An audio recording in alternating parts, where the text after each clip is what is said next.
Dolina. I'm the founder and CEO of Affinity Analytics, and I have an important question. The gentleman, dark hair, all the way in the back, raise your right hand if you can hear me.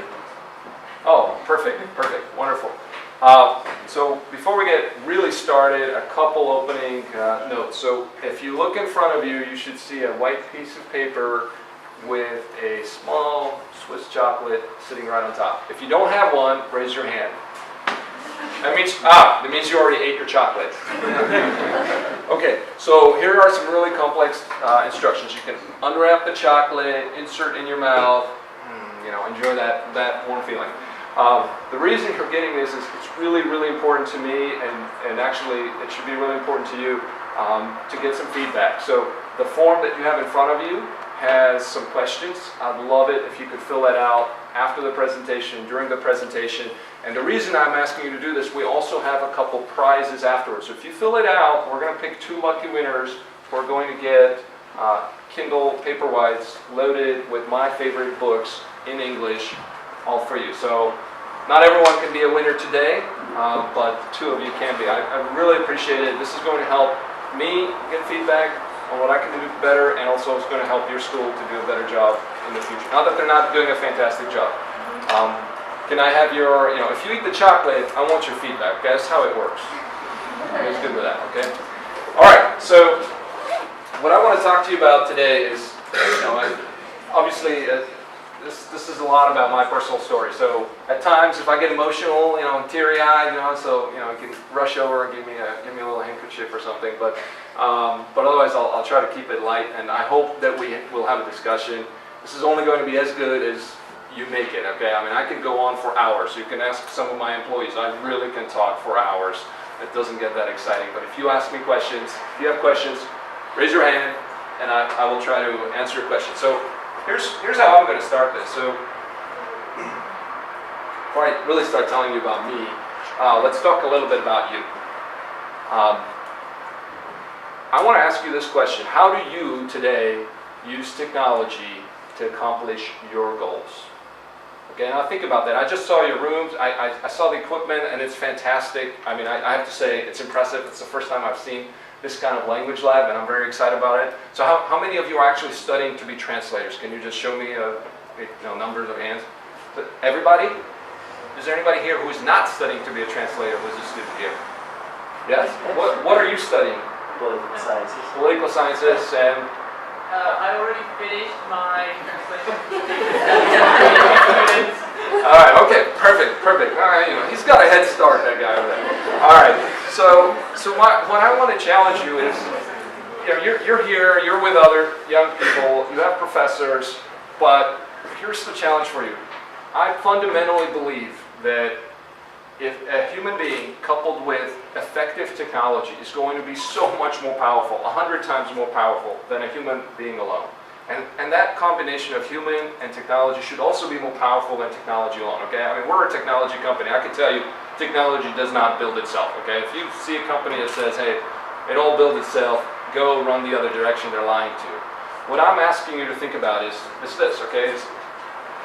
Everybody know what this is? Alexa? Yeah. You can't buy it here, but if you work at Affinity Analytics, you can get one. Okay. I mean, that's a small pitch. But this technology, this little disc, okay, allows you to verbally communicate. Today, it only works in English. But I'm willing to bet you money that within the next couple of years, it's going to work in Spanish, it's probably going to work in Czech, it's probably going to work in Slovak. It's going to allow you to do things that you can't do today. Okay? There are other similar devices from Google that allow you to translate from one language and switch to another. If you are studying to be translators, and you want to have a job, you want to have an opportunity 20 years from now, think about this. Think about what it was like 20 years ago. Okay, I was around. I'm a lot older than you guys. It was different, okay? I mean, how many of you have a cell phone today? Everybody? Yeah? Well, back then, I got my first cell phone in 1997. Okay, the thing looked like a brick. It didn't do much. So I'm challenging you. This is really, really serious and really important to me. You are in school. Everyone's telling you everything is great. Study this way. Do it this way. You don't know anything. But I'm going to ask you this. How many college degrees did Mark Zuckerberg get? Okay. How many college degrees did Bill Gates get? okay? We could go on, okay? How many college degrees does Steve Jobs get? Now you all know these names, right? They're not programmers, but actually Steve Jobs never wrote a line of code. Bill Gates, I had his same teaching fellow. He wasn't much of a programmer, okay? The reality is you have the opportunity. You know the problem. You know the problem of translation. You know the problems between cultures. You have the opportunity to do something big. And it's not, you know, the big dreams that people have, they don't start when they're 40. They don't start when they're 50. They start right now. This is your chance. You have the time right now. You can experiment.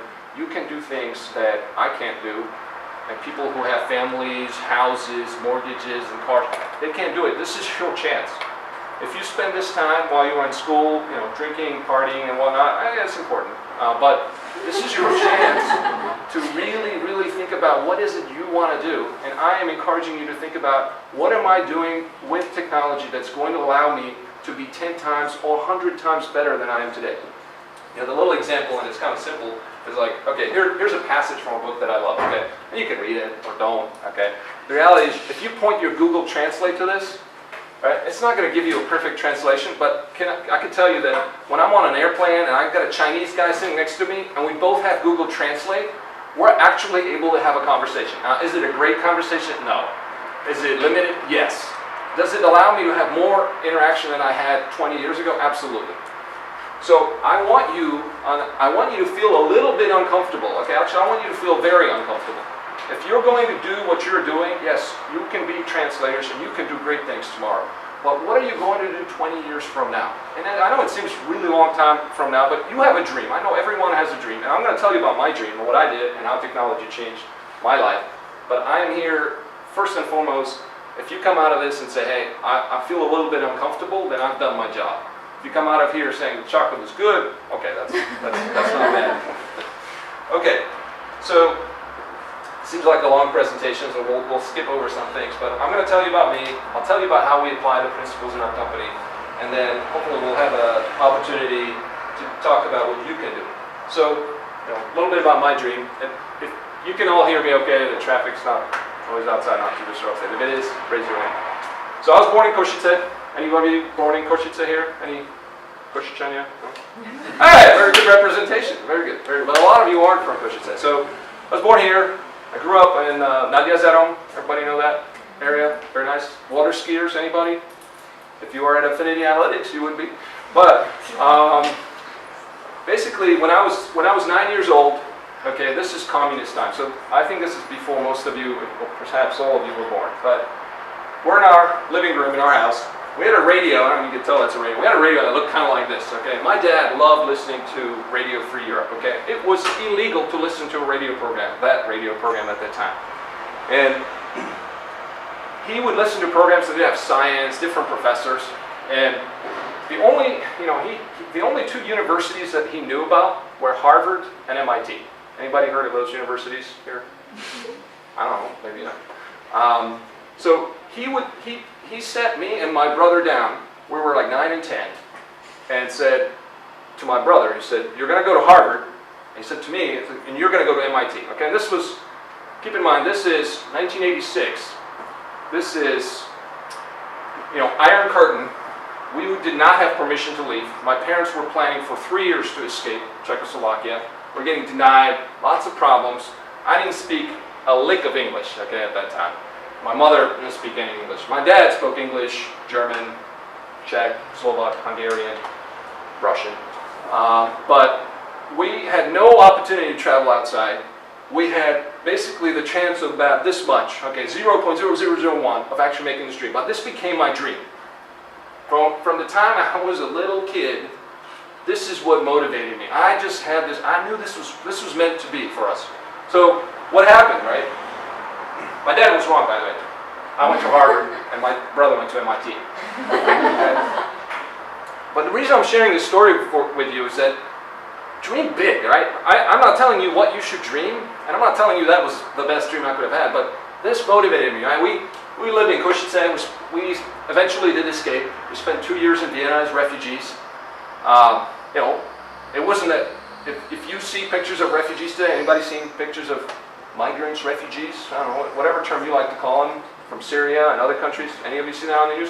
Well, I lived in that refugee camp in Košiciach in Vienna. I know what it's like to see a man knifed, thrown out a window, and lying in a pool of blood. Okay, and that's when I was 11. Okay, 10, 11, 8. That kind of 11-year-old. So it wasn't an easy path, and it wasn't an easy road. You know, lived in Seattle. I went to 3 different high schools, but I worked my tail off. Okay, for me, I think there was no sacrifice that I and my parents wouldn't make to make this dream a reality. And my chances, when I sat down with my college counselor in my 3rd high school, and he's like, "Yeah, Sonny, community college is an option," right? Because I spoke with an accent. I mean, I could, by the time I came to the U.S., I could read and write better than the average American. But when I spoke to them, they thought I was retarded. They were really like, "Here comes the retard again." It's not a pleasant feeling to feel like a retard for years, okay? But that's what I had to go through, and I'm trying to tell you that whatever your dream is, right? I have employees on my team, and one of them, she sat down with me and she just said, "Hey, I'm just a Gajufka from this village." And I said, "You know what? No, you're not. You are who you say you want to be, not who you used to be or who you were born." And when you think about your future, you are actually learning some world languages. Your doors are going to be open. You don't have an iron curtain holding you back. Okay? There is no one shooting guns at you when you travel to Austria. You may not appreciate the difference. That's how it used to be. But this is the opportunity for you. So my message to you is, dream big. You're going to have to sacrifice to realize those dreams, but it's up to you. No one's going to give you things. But if you're willing to move, if you're willing to travel, if you're willing to study hard, if you're willing to push yourself harder than the other 98%, you don't have to do 99, but just 98% of the other people, you're going to make it. So, after telling you all that, you'd say, "Well, you must be a really smart guy. Harvard, I mean, you must be freaking successful, right? I mean, it's the dream. Like, you did it. What could go wrong? You're guaranteed to be a millionaire, right? I mean, right? Well, here's my career in perspective, okay? So, you can see how short and stumpy those are, right? So, I was basically a failure. I got out of college, and I thought, hey, I'm a genius. IBM, here I come. Is the CEO job open? I'm ready, I started out sitting under a set of stairs at a desk with no computer, with a phone that would ring every half hour, but I was not allowed to pick it up. Okay, so I don't know, you guys, I'll show you the slide, visually. You imagine you're sitting under stairs, people are going up and down, phone's ringing, hey, you better not pick that up, that's not your phone. Where's my computer? I can do my work as a software engineer. We don't have one, sorry, bud. This is IBM. So what I want you to take out of this is that for a long, long time, I didn't have the confidence. Once I hit my dream, I thought, all I need to do is get to a good school. Maybe you had a dream. You're like, hey, I just need to get to UPJŠ, and this is it. I'm going to make it. I'm going to learn English, and I'm going to make it, and that's all I need to do. And the reality is, no, it's not.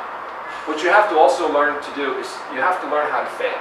You have to learn how to survive failure. Okay? I failed at a lot of jobs. I didn't tell this, some of my employees are here.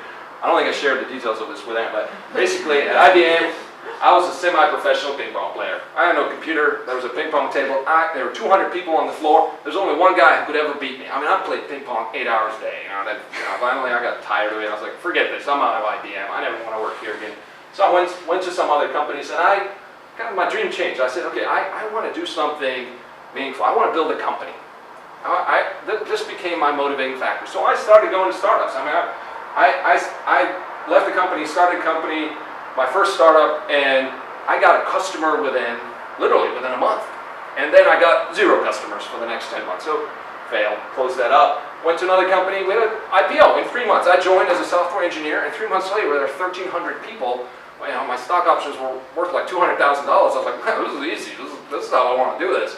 But I got bored with that. I said, no, I want my own company. I don't want to just be an engineer. So I co-founded Digital Learning Group. Well, so it went, but the reality is, you can see the metrics here, right? I mean, I got fired twice.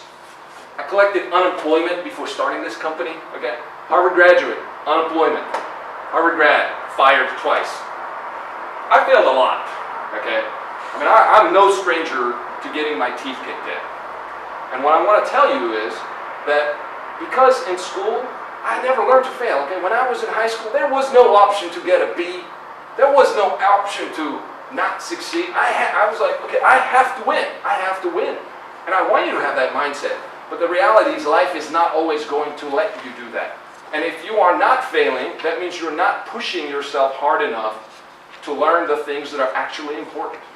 Any of you skiers here? Anybody ski? Yeah? How many years have you skied? For 20. 20 years. Almost as long as me. All right, pretty good. No, but you probably don't remember your first skiing lesson, right? I mean, you get on the skis, and it takes like an hour to put your boots on, and you're like sweaty, right, hot, and you're like, oh, God, I hate this. And then you get on the mountain, and you fall, and you roll over. Well, you're failing, right? But eventually, you learn to ski.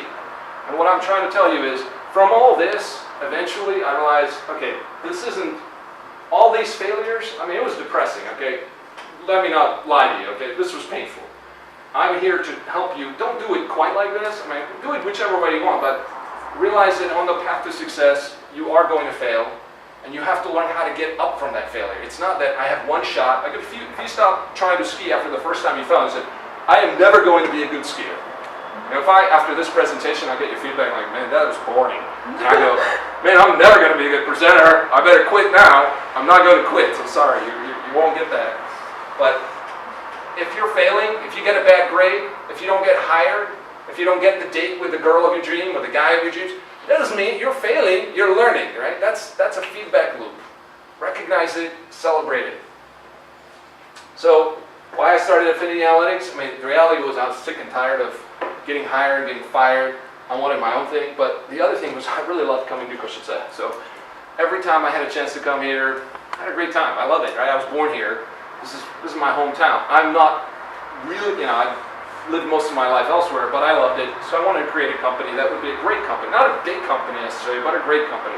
Something that all those failures, all the things that I hated about other companies, I didn't want that to be at Affinity Analytics. That was really important to me. I kind of wanted to be the different place, right? And so far, I'm very excited. I love it. There's nothing I wouldn't do for this company. It's not just a job to me. And I encourage all of you to think about your careers as a means of what is it that you find fulfilling. It's not for me to tell you or for someone else. It's for you to think about and say, well, I could never do this, right? You're probably thinking, I could never be a, professional sports star or a movie star, a writer.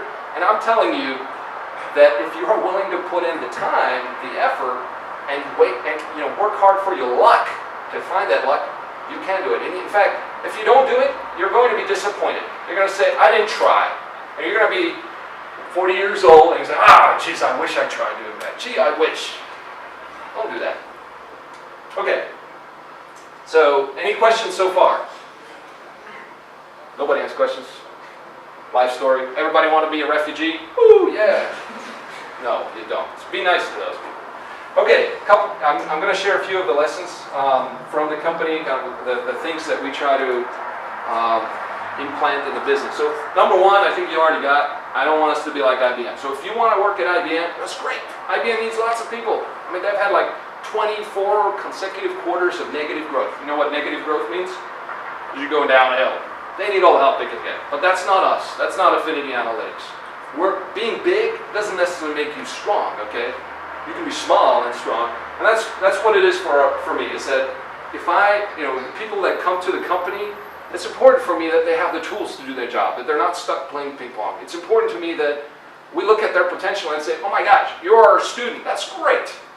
You're a smart person. You have things you're not locked into a mindset of saying this can't be done. Okay, there are two of my longest colleagues are sitting here in the audience, right? They didn't have a lot of experience when I called them up. They literally didn't know what could or could not be done. So they were not held back by the idea that this can't be done. Okay? And that's important. When you think about it's good that you don't know, because that's how people get stuck. They say, oh, this could never work. This will never be done. Computers will never replace translators. Oh, whatever. Whenever you hear it can be done, that means you've locked yourself up and in your own box. And I'm trying to tell you, don't do that. We try not to do that. We'll go to the next slide.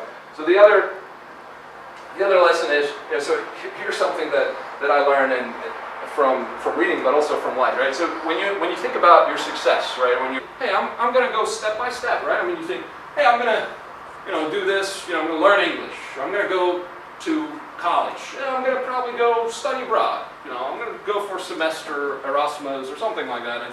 And then, maybe I'm going to go get a master's degree, maybe I'm going to get a PhD. It's going to be a nice, step by step, I'm going up, right? I mean, how many of you think of life this way? I mean, oh, come on. Some of you think about it this way. Okay. There's some truth here, but that's good. Now, here's what I'm going to show you that this is what it's more like in real life for me. And okay, so you're going to have an early success. Like, hey, this is great. I learned some English. I could read a book. Or, hey, I got my first customer. Woo! We did it, right? We're going to make it. Well, and you've heard the term beginner's luck and all that. So whatever it is you're doing, you're going to have an early success. But you have to realize in every skill, whether it's learning language, I mean, how many of you have studied English for more than, for less than 2 years? How many of you studied for 4 years or less? How many of you studied 4 years or less? Very good. And you're already here. That's fantastic. I mean, 5 years. Anybody here studied English for 5 years or more? 5 years or more. All of you, right? So you've put in like 10,000 hours of studying English. Right? And the crazy thing is that no matter, there's lots of studies out there about this, that no matter what you're studying, piano, violin, English, programming, it takes 10,000 hours of truly trying, experimenting, not doing the same thing, but doing the same thing slightly different to really become an expert, right? So this is the reason why if you're a professional athlete and you decide, hey, I want to be a professional skier now, that's a little too late. But if you start when you're 3 years old, you have the chance to build your 10,000 hours. That's really important. And realize there is the dip. I mean, when you were studying English, any of you studied other languages besides Slovak and English? Please raise your hands. Don't lie to me. Okay, how many? So German? Anybody study German? Yeah. French? Ah, monsieur. Ah, merci. So when you were studying, did you quit? I mean, any of you still studying that second language intensely? Okay. But did you feel this? So you got to a point where it's like, I want to quit. It's really hard. How many of you got to that point? Okay. So you see, it's real, right? But some of you, did you stick with it, or did you stick with it? Did you say, hey, I really appreciate that goal where I'm going. Right now, I'm in the dip. I'm feeling the pain. But I'm going to go ahead and continue because it's worth it to me. This is a fundamental, because if you quit down here, okay, you've already advanced a long way. If you quit down here when you're in the dip, you have wasted so much effort. When is the best time to quit? Would you say? Up here. Okay, this is actually, you're like, oh, this is great. I got my first customer, but then you say, oh, but it's gonna take me 20 years to get the next one. This is when you quit. Don't quit here. If you're quitting here, you've wasted so much of your life here. If you're going to be a quitter, quit here. Quit quickly. Okay? But if you're going to stick with it, realize you're going to have to go through a dip. And the dip, it could be deep, and it could be long, depending on what you choose. So, how do we survive the dip? So first of all, I'm going to tell you a secret. If you're going to start a business, okay, you have to be passionate about what you do. I don't care. If you're just going to do it for the money, you will fail. I mean, you're not going to make it through the dip because the money's not going to come in fast enough. You're going to be in the dip and you're going to be like, oh, where's the money? I just want the money, right? You're going to quit. So you've got to do it emotionally, something other than the money. For us, first 6 months, I had to buy out my partner. He was in the dip. He got out. First 18 months, every month, the company, actually we got customers, we had revenue, but cost-wise, for me, I had less money in the bank every single month during those first 18 months. It was like, I couldn't tell my wife how we were really doing because, I don't know, she divorced me. We had 2 little kids, I was like, I can't tell her the truth. Yeah, we're going to make it, hon, we're going to make it. Luckily, she had a steady job. I mean, we cut our costs. We're like, okay, we're going to have, I learned previously, I tried to start a business, 6-10 months, not enough time. I was like, I got to have 2 years to survive. Whatever happens, if I mess it up completely, and I'm completely off, I knew that whatever we started with was probably not what we were going to end up with. That was another important lesson. But I said, I need to survive those 2 years. I need those 4,000 hours of practice to just get to be somewhat competent at what the heck we're doing. So luckily I still have a wonderful wife, steady job. She could actually pay for stuff that we needed. I couldn't. I had very low debt, and I had my 10,000 hours of startups. Now I knew some of the mistakes people like, oh, we're going to go grow too fast. We're going to go give away our stuff. No. We didn't do any of that stuff. A couple other things I want to mention.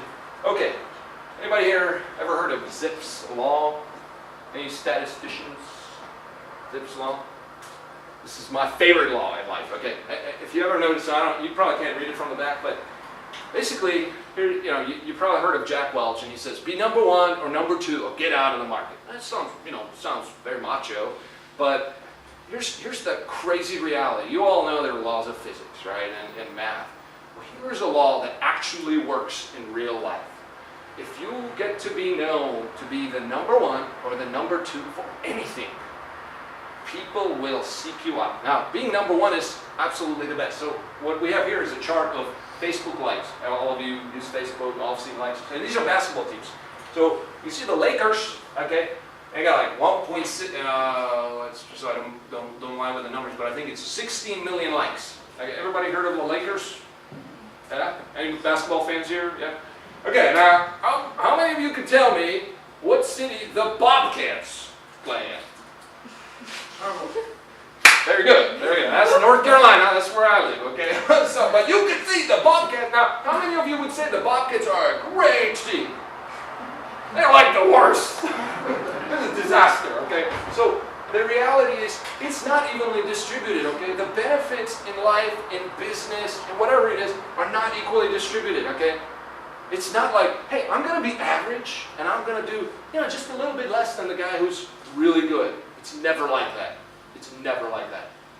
And it's really important to realize that, because the efforts to go from being average to above average, and from above average to exceptional, is actually not, it's not that great. The returns are so much better. For us at Affinity Analytics, we are the number one provider of vision insurance benefits information in America. There is no other company that does that.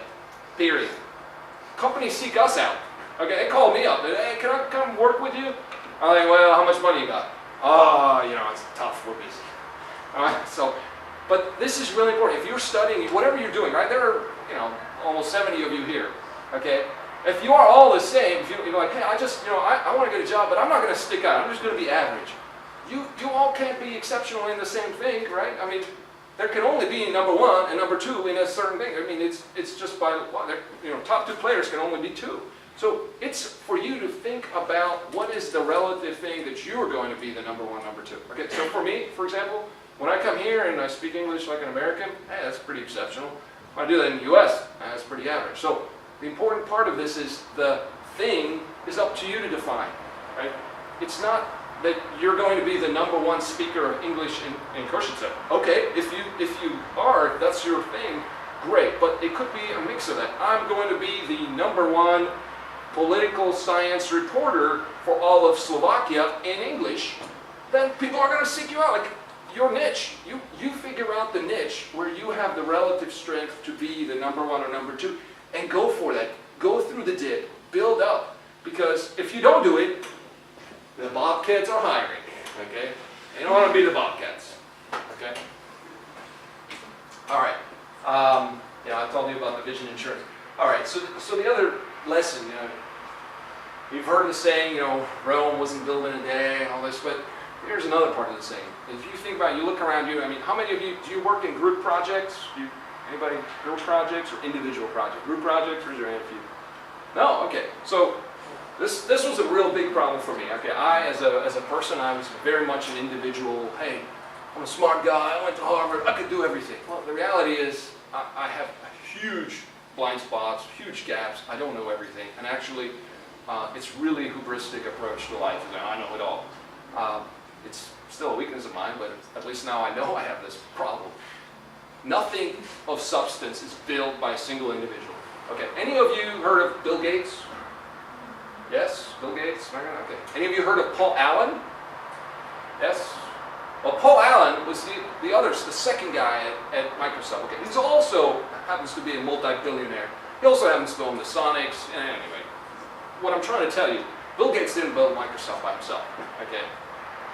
No major, Steve Jobs, you guys ever heard of Steve Wozniak? Anybody heard of the Woz? Steve Jobs, yeah, he's a very, very self-confident individual, but he was not much of an engineer, okay? Well, Steve Wozniak, no Apple. Nothing is built by a single person. So when you think about what you're doing, even as a student, I mean, how many of you think about your parents and what they had to do to help you get here, or somebody else? Do you think I did it all by myself? I didn't get any help when I was, I was going to high school. Nobody helped me out. I was going to, you, by the fact that you're here, you didn't do it all by yourself. Somebody helped you. You got other people to help you to achieve your goal. And I'm trying to tell you, that's got to be your long-term strategy. You're here building relationships and a network. You're building your human capital, the actual skills that you do. You're building your social capital, which is the network of people you're going to rely on in the future. And that's really important because the things you're going to build in the future, no matter what they are, whether you're a translator, whether you're a politician, whether you're a businessman, businesswoman, you are going to need other people to get it done. If you don't learn how to motivate them, attract them, fulfill them, you are going to be handicapped. So, we do some things at our company in that light. I certainly am happy to entertain questions on that. We can come back to that. I've touched on this before. So for me personally, I've realized I've had some terrible jobs, right, where I thought, hey, I'm going to be really strong, and I'm going to be a great salesperson for this IT company. And I got there, and all these other people were fantastic salespeople. They could talk about football. They made people laugh. I was a dork. I was like, man, biggest nerd. Why'd you bring the nerd? What is he doing over here? I'd sit down, and it was like people couldn't wait to get out of the room. And then I realized that when I sat with engineers, I was somewhere between an engineer and a salesperson. When I sat with salespeople, I could out-engineer them every day. So whatever issue came up, I was like, well, I'm going to play them as if I'm an engineer because that's my strong card and that's their weak card.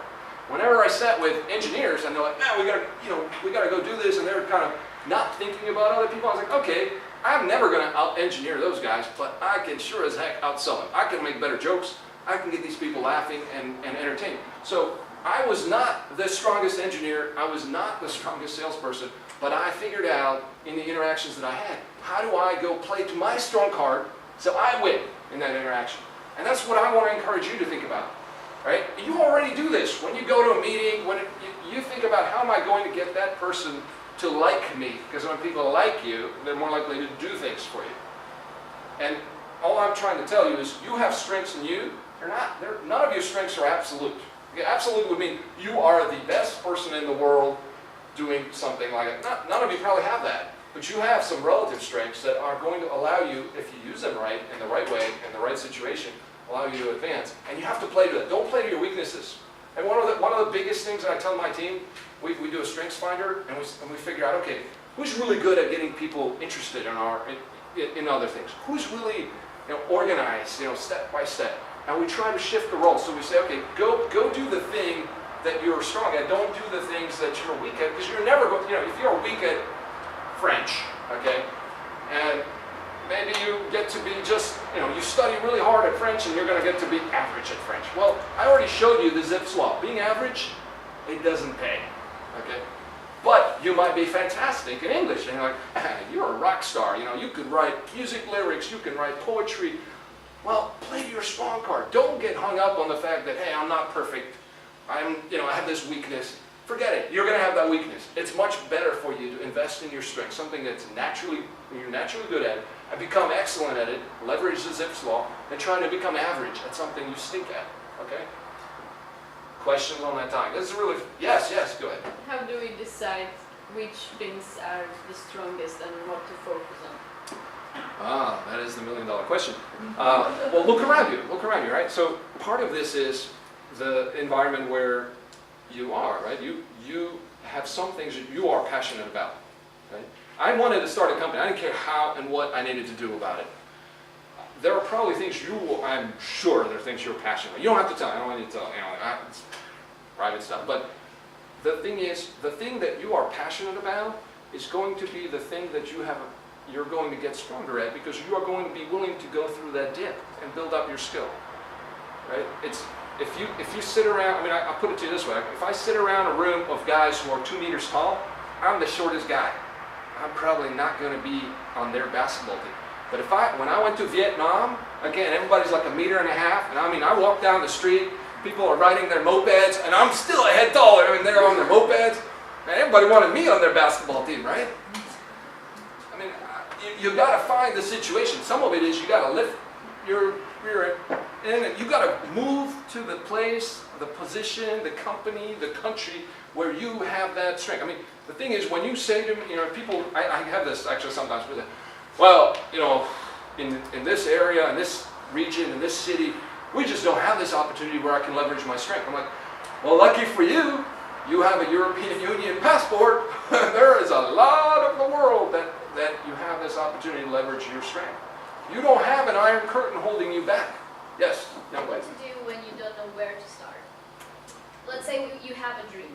I don't know, you want to be, I don't know, a songwriter or something. Where to start? Perfect. I'm so glad you asked. I mean, I'm going to have to skip over a few slides, but here's my answer to you. So, when you build up when you're starting out, one of the key lessons that I will impart to you is find a mentor. Okay, someone who's older, someone who's been there. And here's the crazy part. Okay, when I was a college student, I thought, why would someone who is an experienced, whatever, songwriter, musician, CEO, why would they want to hang out with me? What do I have to offer them? Because I'm like, hey, tell me all the stuff you do. Advise me, right? And what do I contribute? Well, the reality is, you have a fresh perspective. You're young. You're not afraid to ask questions. And I can tell you, experienced people, they all want to have a legacy. They all want to develop people. Now, are they going to develop all of you? They're like, oh, I'm going to take 100 apprentices. No. You're going to have to invest the time. You're going to have to put yourself in that situation where that person is. You're going to have to do something for them. You're going to have to be yourself. You have honesty, you have youth, you have open eyes, you have a different perspective that people who are older appreciate. I'm telling you, I have a mentor. He's 65 years old. He was my first customer. I'm like his prodigal son, right? He's more than 20 years older than me. And he loves it because I come to him with questions that he's already solved. He's able to counsel me and say, when you do this, this is probably what's going to happen.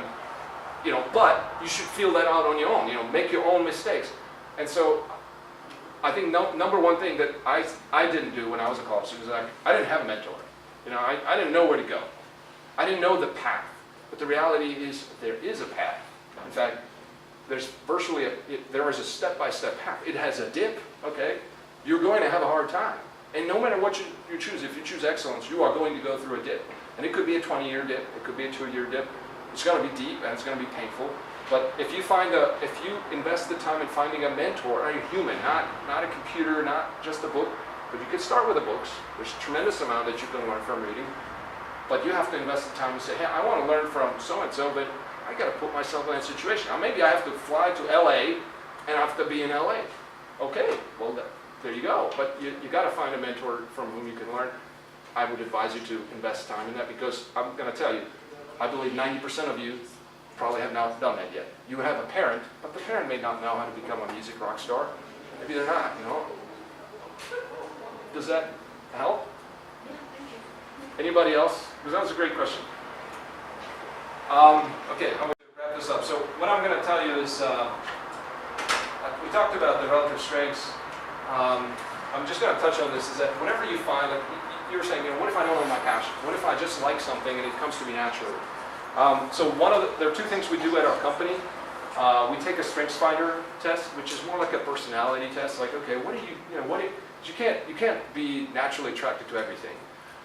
So we use the strengths finder to say, okay, there are 20 plus categories of actual personality attributes. So I do recommend that. I don't think it's hurtful at all. And then when you start doing something and you find something that works, that you like, we iterate.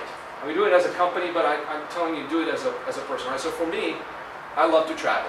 Okay, so I enjoy traveling. So I worked in Thailand, beautiful country. And then when I was there, my iteration was I went next door to Vietnam, and I was like, wow, look at this! This is even cooler. So then I spent 4.5 years working in Vietnam in the U.S. and I iterated. It was software again. So if you find something that you like, reinvent yourself. We do it as a company. We invent new products. And I will end on this final note, which is that as a company and as a person. Anybody here heard of Andy Grove before? Andy Grove? Andy Grove? Well, it's funny. Andy Grove is a Hungarian, or was it? He's from Budapest, right? He's one of the founders of Intel Corporation. That's him holding the chip there. You know, in your computers and some of your cell phones, maybe, you'll have Intel chips. So Andy Grove, for me, is famous for saying, only the paranoid survive. And of course, Andy survived the Holocaust. Members of his family were murdered. During that time, he escaped to, you know, first he survived the Nazis, then he survived the communists, then he came to America. And this is an important lesson, is that in our company, I always think about who is coming over to crush me, who is coming over to kill me. How do I prepare for that? In your job, you know, you're young right now, you're in college, you're like, oh, what does it matter what people are doing in India? Oh, it doesn't matter what people are doing in China. Well, let me tell you, people are coming to get you. Okay? There are a lot of smart, young, driven people all over the world. It is up to you to think of ways that you're going to protect yourself. Okay? And for me, you have to have perseverance. When you're down, when you're in that dip, don't just recognize it for what it is. Show respect. As for us, as a company, when you are, you know, as a student, as a business person, the example I can give you, the first customer that we had, our pink optometric customer, we went through these iterations where we're looking for things to do, and we finally found this problem that had to do with vision insurance that we could solve. And guess what was the first thing that the CEO of that company, we did this experiment, we contacted people who had vision insurance benefits, and over like a 2-week period, we generated more money than they, you know, not that they have ever seen, but we became their 6th largest office out of 25. Just in those 2 weeks, we made as much money as their 6th largest office in a month. So it was like, wow, you found a gold mine, right? What do you think their CEO did? Anybody? Any ideas? Okay, well, he came back to me and said, well, this is great. You can't sell this to anybody. You can't work with anybody. Any money that you make, this is my invention. And I'm going to sue you out of business. I'm going to put you out of business if you don't agree to this. Well, I said, I shared with them. Anybody heard here the mythical story of the Prague Orloj? Any of you know that story? It's a myth, right? So the king goes to the designer and says, oh, okay, well, great, I love the Orloj clock. Yeah, right, you've seen it, it's beautiful. And then he pokes his eyes out, right? So he couldn't build another one. Well, and then the Orloj, you know, the guy breaks the Orloj clock. And I said to him, look, you can do this, right? You've got millions more dollars than me, but I am going to take you down. Like, you shut me down, I'm going to shut you down back. Right, so we spend, 6 weeks in this argument. He owed me, well over $100,000. I had paid benefits to, bonuses to my team. They didn't know any of this was going on. I was like, guys, we found it. We found the gold mine. We're going to persevere. But there's a lot about respect. If you don't respect yourself, no one's going to respect you. If you don't demand respect, if you don't fight for that respect, people aren't going to give it to you. They're going to roll right over to you. Now, does it mean sometimes you're going to get shot? Yeah, of course, you're going to get hurt. But does that mean that if you never do it, if you think, oh, I'm weak, I'm small, I got to go and hide, yeah, people are going to roll over you. But you have to be paranoid enough to set yourself up in a position where you can stand up for yourself. And you have to keep learning. You have to be curious. You have to, if you're not learning every day. At Affinity Analytics, the first thing that our employees get, everybody gets a Kindle. Everybody gets a Kindle, and by the way, I've got 2 Kindles here for the 2 winners today, so I'm hoping you're really working on that feedback form. Everybody gets a Kindle. It's preloaded with books. Anything that they want to read in English is paid for by the company. So they have. Are we totally out of time? Sorry. So I encourage you to keep learning. I encourage you to keep building relationships with people outside of your regular network. Think of it as if you're only a transactional relationship, I only do something for you once. That's not going to pay out for you in the long term. And I'm going to fast forward and leave it at that. Here's just a few readings and recommendations that I have for you English readers. Any questions? Please ask me some questions, I should say. Or you were... How did you get through the dip? What motivated you to go on? Well, there were several. So, you know, for me, there were multiple dips, right? I mean, when I was in the United States, and I mean, how many high schools did you go through? One gymnasium, right? How many of you went through more than one gymnasium? Yeah, how was that? Was that... I was always a new girl, so that was the Oh, but do you... Okay, and young man, do you feel like it was harder or easier going through two different schools? Yeah, I went through three. Okay, so that was my first dip. What motivated me there was that people kept telling me I was stupid. And they didn't all tell me that. It was, you know, when you're in high school, you're sensitive. I mean, we're all sensitive, but when you're in high school, you're particularly vulnerable. And I wasn't particularly mature. I kind of internalized it a little too much. So I just had this goal. I was like, I'm going to get out of this town. I'm going to go somewhere where no one from my school is going, and I'm going to get out of it. And I did have that motivation, and I did have the help, right? My parents helped me tremendously. They're like, my dad would show up and be like, okay, you got a B on your exam? We're going to go talk to your professor tomorrow. And I was like, oh my God, I was so scared of that. I was like, I'm so embarrassed by this. I was like, okay, I will never do this again because it wasn't like, there was no physical anything like that. It was just that the embarrassment of having my parent go to school and be like, what is Peter's problem? Can you help us, is there another assignment he needs to do? Does he need more work? Because I don't think he seems to be falling behind. So the motivation was a lot of internal that I really wanted to get out of it, and there was also some help that people helped me get from one step to the next to keep that discipline. Does that answer your question? I welcome questions from the back. You got off scot-free being that far behind, but any other questions about America, building a company, or anything else? Yes, sir. Have you ever heard about Ty Lopez? Say that again. Have you ever heard about Ty Lopez? Ty Lopez. He's like a media entrepreneur, and I'm not familiar with Ty Lopez. Sorry, I'll admit that. there's like a scandal about him that he is fake. And do you think there are some like fake mentors in the world that just do it for the money? Well, like I said, I believe that if you find someone who you can build a personal relationship, not Facebook, not Skype, but actually be able to sit down face to face. I mean, so much of that human communication happens face to face. You were translators, right? I just learned this today. I was like, wow, you have a booth. You could see the facial expression. So much of that is in person. I would never say that don't have someone who is remote, who's in another country. Okay, but I would strive for having that personal relationship. How do you find them? How do you find those people? Let me ask you, what is it that goal? What is the goal? What are you trying to get to? What's the? I don't know.